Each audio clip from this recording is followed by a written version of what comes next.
I never thought we'd be here, running through the desert just outside of Dubai, in a truck that weighed just under 6,000 pounds, and piloted by a guy we met just a few hours before. Yet here we were, filming Big Muscle episodes halfway around the world. Our guide through this amazing terrain showed up at a Cards and Coffee style event, wearing a Drive t-shirt and a smile that was as wide as the ocean that separated us. He wasn't driving a hot rod or a muscle car, but instead a Toyota Land Cruiser with a 4.6-liter V8, king shocks and tires that looked as though they would conquer the world. This is Ahmed, and not only is he a fan of Drive, but he's one of the best off-roaders I've ever come in contact with. Right now I'm driving through the desert in a 2014 Toyota Land Cruiser with the owner Ahmed, who we met this afternoon, and he showed up wearing a Drive shirt to the cafe and said, "I'm a fan." We said, "What do you drive?" He said this. He said, "You want to go to the desert?" We said, "Yes."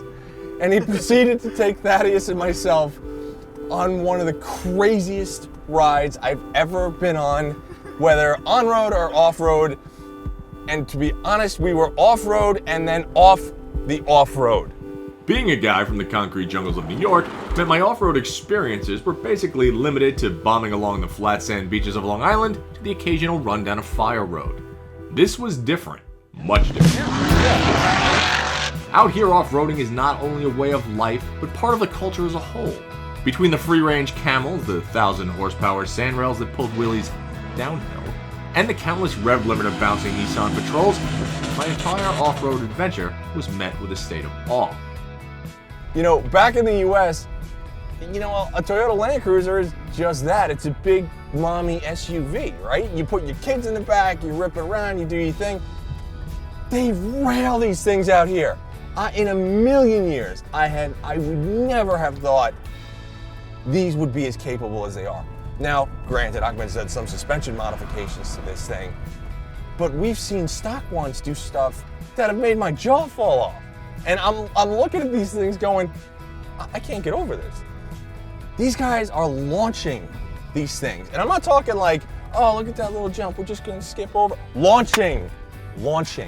Mostly growing up, I mean, I started out in an ancient Toyota Hilux, just kind of moseying on across the dunes and stuff. That eventually died. I then moved into Land Cruisers, and it just snowballed from there. It was just cruiser after cruiser, and I was thankful because it kept getting me home. It never broke down, and even when it did broke down, I still got home. Granted, this is kind of the elephant in the sandbox. I planned for this, and that was the whole point. It was to be it was supposed to be a giant middle finger to physics, because it's not supposed to happen, but it does. And it does leave planet Earth for a couple of seconds every now and again. Basically, it got a set of king shocks. I had them revalved and rifled to make them an internal bypass as well. So you get twice the shock work, or twice the travel out of it, which is great, because it means you'll be floating away on the low speed stuff and the gentle bumps, and then when it hits something hard, it won't tend to bottom out as a normal king would. And it's quite a bit stiffer than normal king too, but other than that, they're pretty straightforward kings.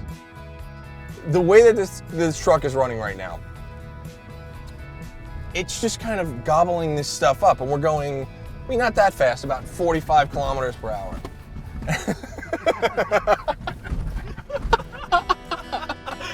Your typical US cruiser will have an automated airbag system or something like that that gets in the way of off-roading. Now, why it does that is because when you hit like an unnecessary bump or something, that might trigger it and that might set it off. And over here, that's pretty much every other day for us.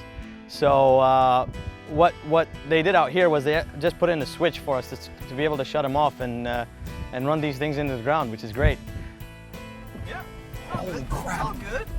See, he says it's all good, and I'm climbing over stuff where I can't see the other side. Ahmed's rule is when in doubt, throttle out. Now where I'm up and over? Yeah, just point it that way. Really? Really? Really? Yeah. There you go. This is so sketchy.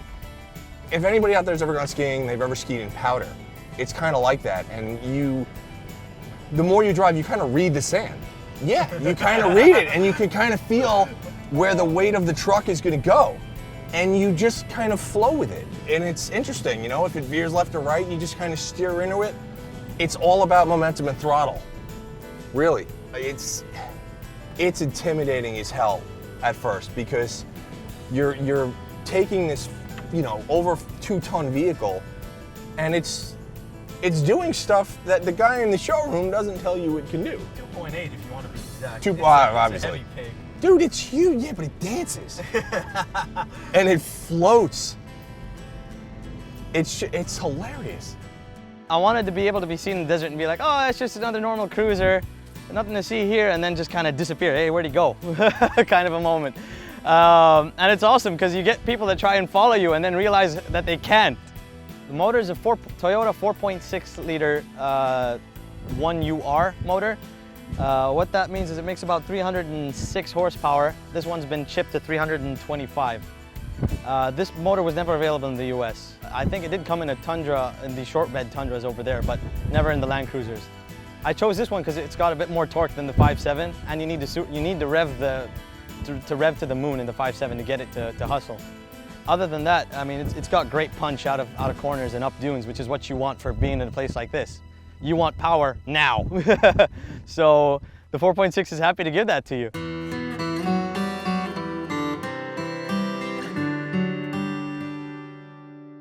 The best thing out here would probably be like a Funko buggy or something, just something that you wouldn't necessarily worry about flying off of the top of a dune. But most of your street trucks out here are Nissan Patrols, Toyota Land Cruisers, and a couple of typical far-fetched stuff in between. You've got Jeeps and FJs that are coming up on the scene now, and you've got a short wheelbase Nissan Patrol that's still popular, and Nissan just makes it for this market because they're still making bank off of them because we can't get enough of them.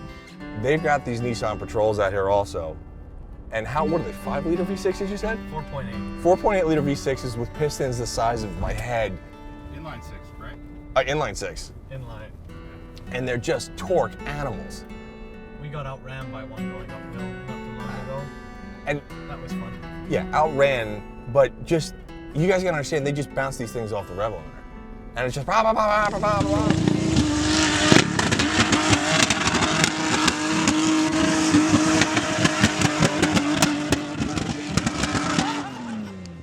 It's the best. Best thing ever.